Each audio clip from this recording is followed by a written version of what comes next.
Ang grasya dawaton dili balibaran kay grasya na kini. Nagluto day mi og spaghetti mga amiga kay naay maayong kasing-kasing nga naghatag sa amo. Nag-share og blessing. Ma'am, sir, salamat sa inyong kaayo. Ang Ginoo nay bahala sa inyo ang kasing-kasing nga pagkamaayo.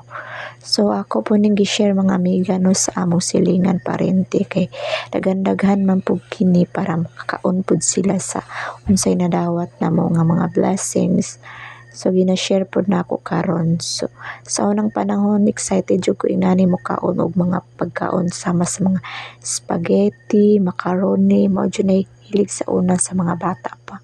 Excited na malipay na makita o makakaon ingani mga pagkaon. Paris karon is maghatag pud ta sa atong isig katawo kung unsay naa sa atoa nga sobra-sobra i-share na lang sa uban pa may na lang makahatag ta og kalipay sa ubang tawo. Padayon ko sa paghukad mga amiga no og ipantay-pantay pod nako ang pang spaghetti sa paghukad para maapod jud tanan. Salamat pag-usab ma'am sir sa inyong blessings nga gi-share.